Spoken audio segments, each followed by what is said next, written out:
Welcome to part 3 of our discussion of cells. In this section, we will discuss cell membrane transport, how things get across the cell membrane. The membrane is permeable. Now, it is not permeable to everything, it is only permeable to some things. We call this selectively permeable.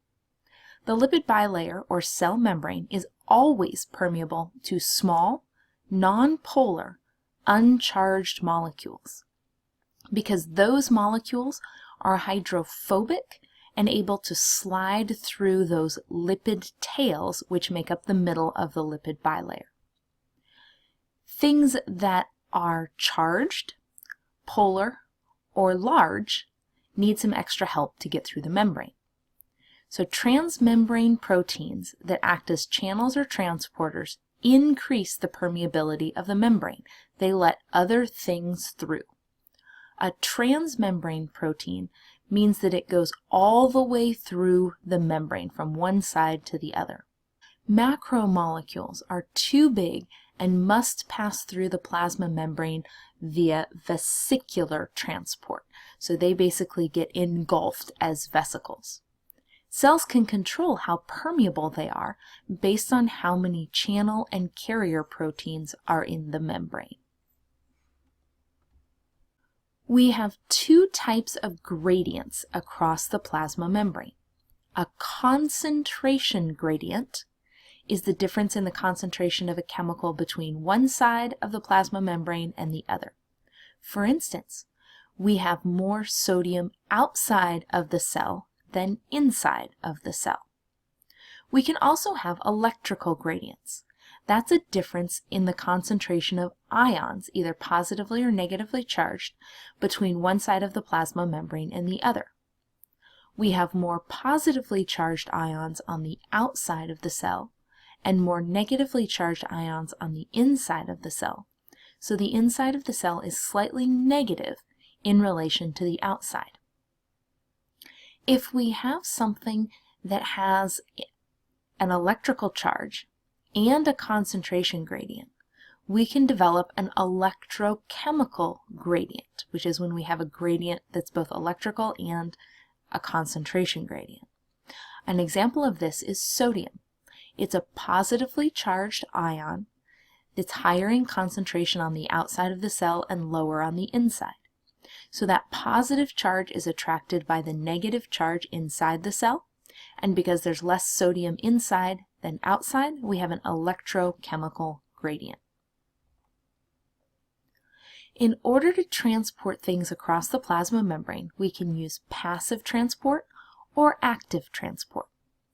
Passive transport requires no ATP, and it is simply movement down the concentration gradient from an area of higher concentration to an area of lower concentration. The three types of passive transport we will discuss are simple diffusion, facilitated diffusion, and osmosis. Active transport, on the other hand, uses ATP. It uses that energy. Active transport is movement against the concentration gradient, so you're going uphill and you have to use energy. Active transport can be done through transporters, or it can be through vesicular transport, so creating vesicles that engulf things. That requires ATP. Simple diffusion is the net movement of particles from an area of high concentration to an area of low concentration. This is because particles are randomly moving all the time. There are 5 factors that affect diffusion rate through a membrane. The first is how steep the concentration gradient is.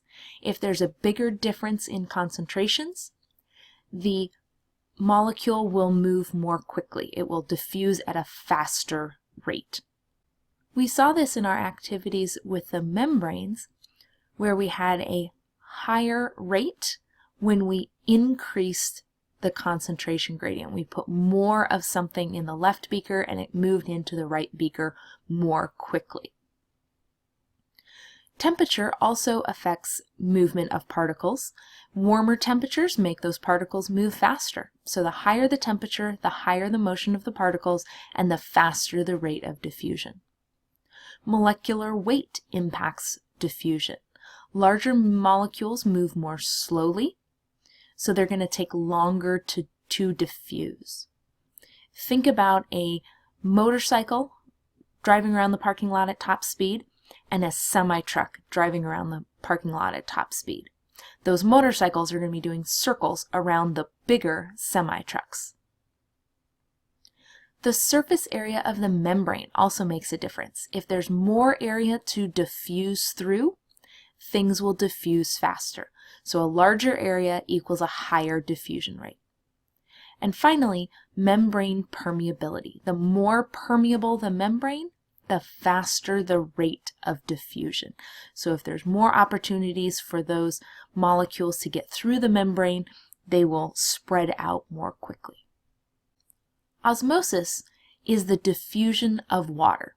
So it's the net movement of a solvent in our bodies, this is almost always water, through a selectively permeable membrane from an area of high concentration to an area of low concentration.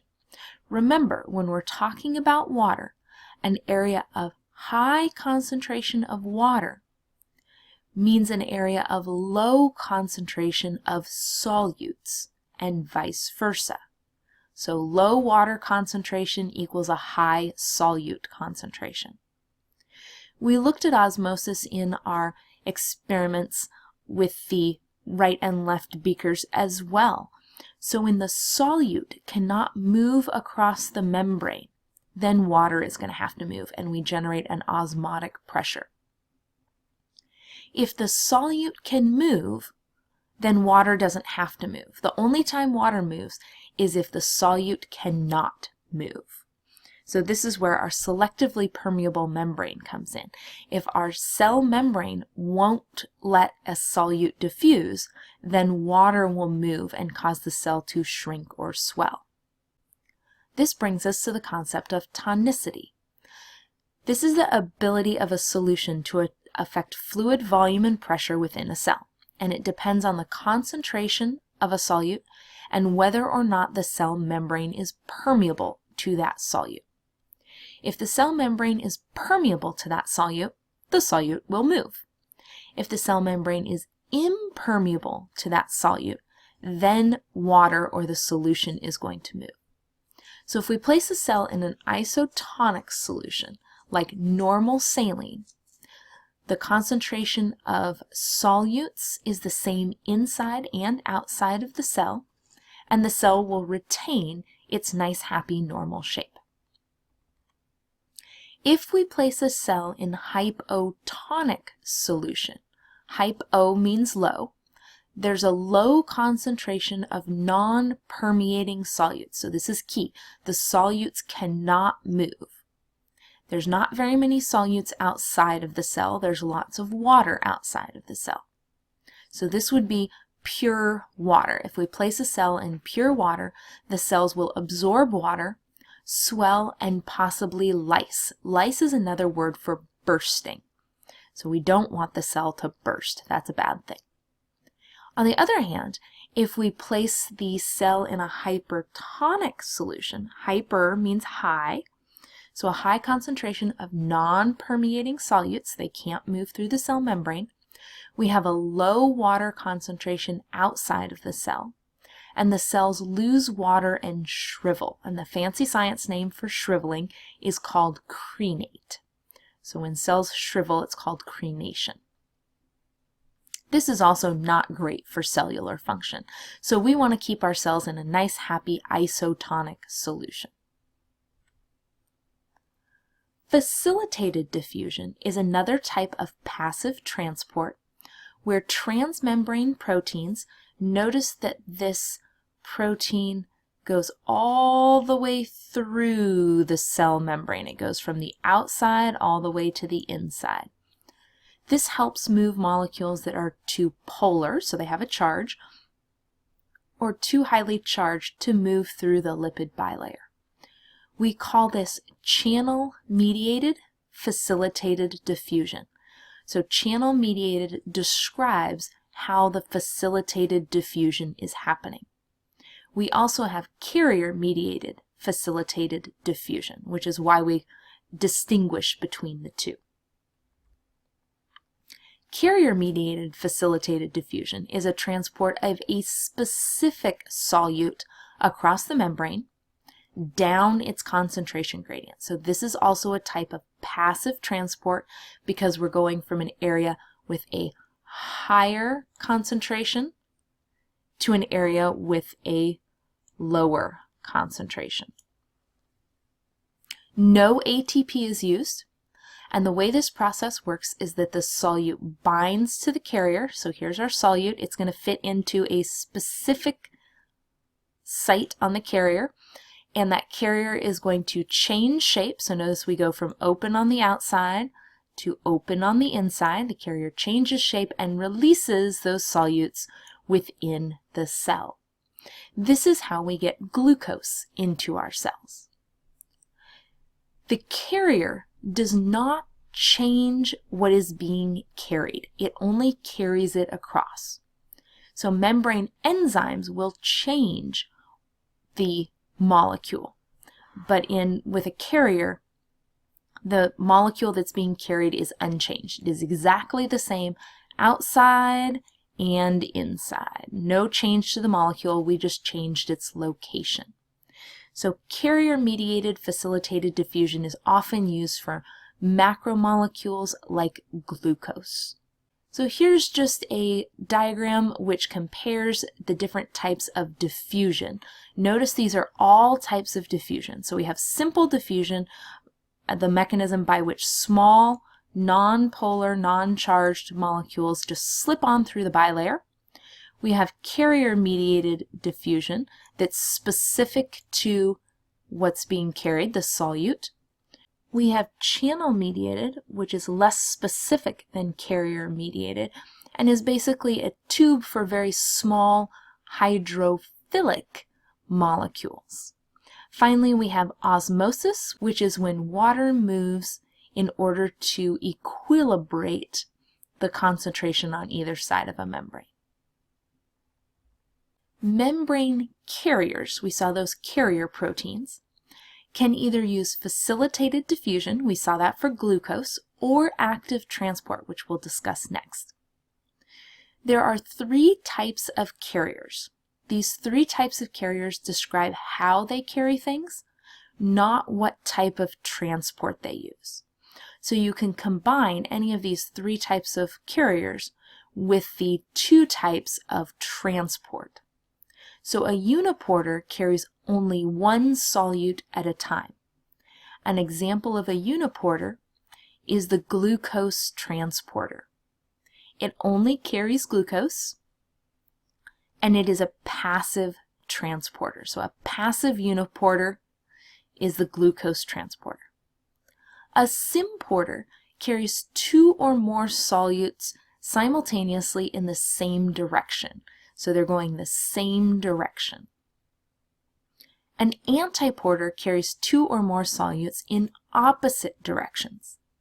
An example of an antiporter is the sodium-potassium pump. It pumps sodium out of the cell and potassium into the cell. The reason we call it a pump is because it's a carrier that uses ATP. So the sodium-potassium pump is an example of an active transport antiporter. Membrane carriers can become saturated. So a membrane carrier is like a seat on a bus. And if you have all of the seats on the bus full, you can't fit any more people on the bus. So you have to take the bus to the destination, drop off all the people, and then bring it back in order to get more. That's what happens when we reach our transport maximum. All of our carriers are working as fast as they possibly can, and we can't go any faster unless we add more carriers. Below our transport maximum, if we add more solute, so we're looking at rate of solute transport, so if we add more solute, a higher concentration. If we go from, say, 2 here up to 4, so we double our concentration, you can see that our rate increases as long as we're below that transport maximum. So if we have 2 people on a bus and they get taken to their destination, then if we have 4 people, they get on the bus, they get taken to their destination. The bus trip takes the same amount of time, but now we're taking twice as many people in the same amount of time. And since we're looking at a rate, which is people per unit of time, we're going to get there faster. So until we fill up all of the carriers, our rate will increase. So the transport maximum is an important concept to understand what happens when all of the carriers are saturated or full. With active transport, we're going to have to use ATP energy. Transport of a solute across the membrane against its concentration gradient is going to be active transport. ATP energy is required to change the carrier shape, create the gradient, or if we're talking about vesicular transport, create those vesicles. So some examples. The sodium-potassium pump. The sodium is being pumped out of the cell, and there's already more sodium outside the cell than inside the cell. So we're going against the concentration gradient, and we must use ATP. When we are bringing amino acids into the cell, we also sometimes use a active transporter. This type of active transporter often uses the sodium gradient, so there's more sodium outside, it really wants to get inside, and we can use that gradient to pull amino acids into the cell. So we already have a lot of amino acids in the cell, but when we need more to make more proteins, we can use that sodium gradient. This is called secondary active transport. We're not using ATP, but we are using the gradient that was generated by ATP. We also use active transport to pump calcium out of the cell. So especially in our cardiac muscle cells, we'll talk more about this when we get to our muscle chapter.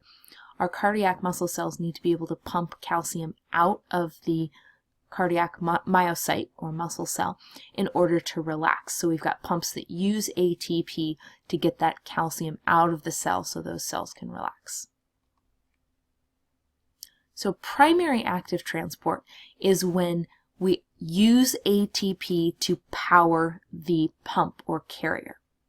Energy derived from ATP changes the shape of a transport protein which pumps a substance across the membrane against its concentration gradient. So the sodium-potassium pump is one type of primary active transport. Primary means we're using ATP to power that pump. So some functions of this sodium-potassium pump, which is something we'll discuss all throughout the semester. It regulates cell volume.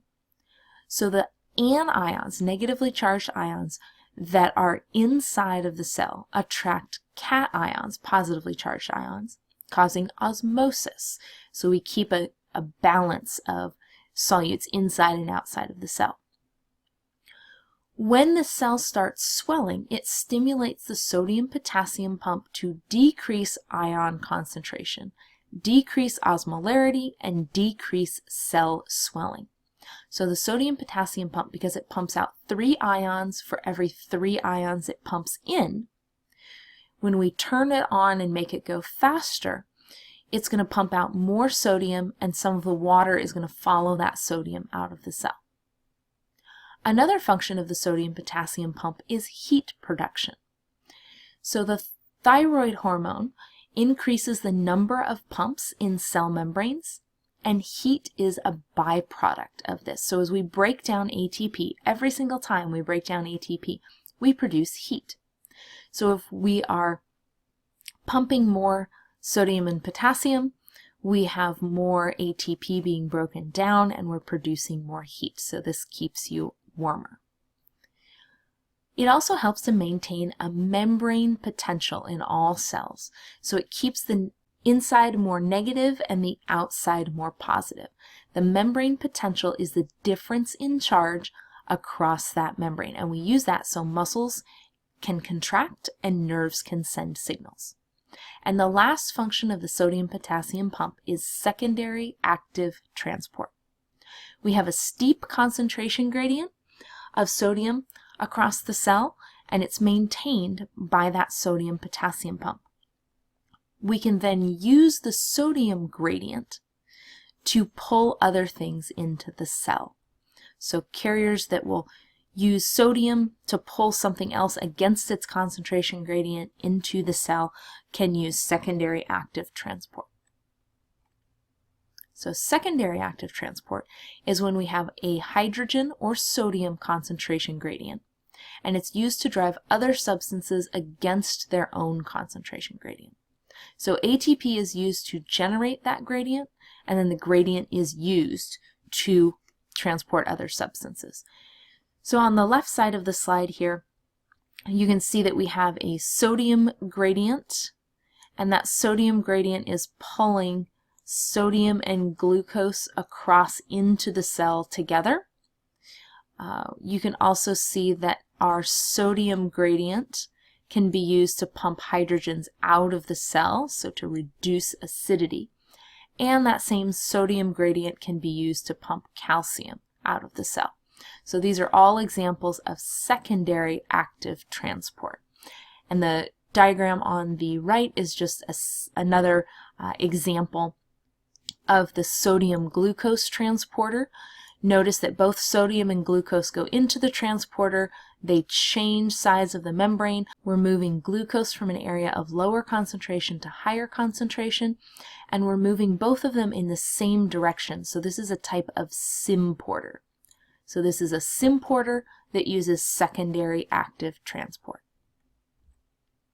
Vesicular transport is the transport of large particles or fluid droplets through the membrane in vesicles. This uses ATP. Endocytosis is transport into the cell. Endocytosis involves engulfing large particles. Here's the large particle, and it's being engulfed by this portion of the cell membrane. Oftentimes this is receptor mediated and will be specific to the particle that's being engulfed. We can also take in droplets of extracellular fluid. So this is just extracellular fluid. This is called pinocytosis. The nickname for this is cell drinking. It occurs in all cells and helps to maintain intracellular fluid. The membrane will cave in and pinch off into a pinocytotic vesicle, which is this thing right here. We also have receptor-mediated endocytosis. In receptor-mediated endocytosis, the binding of a molecule to a receptor triggers the endocytosis. So it triggers this vesicle to bud off and ingest that specific molecule. So this is called selective endocytosis, and the receptor is specific to this molecule. Oftentimes these vesicles are clathrin coated, which means that there's a clathrin molecule out here coating this vesicle, and that helps to with the binding and formation of the vesicle. So an example of this is uptake of LDLs, low density lipoproteins, from the bloodstream. So when the cell needs some of those lipoproteins, it will selectively uptake those through receptor-mediated endocytosis. Exocytosis is transport out of the cell. I fondly call this cell barfing. It's when we secrete material or when we need to replace some of the plasma membrane. We have a membrane-enclosed secretory vesicle which fuses with the plasma membrane and can release their contents into the extracellular fluid. So here's an electron micrograph of a vesicle which has fused with the plasma membrane and is releasing its contents into the extracellular fluid, so basically barfing them out. Here's another diagram or cartoon type diagram, you can see how by merging this vesicle with a plasma membrane, our plasma membrane actually gets slightly larger because this vesicle membrane becomes part of the plasma membrane.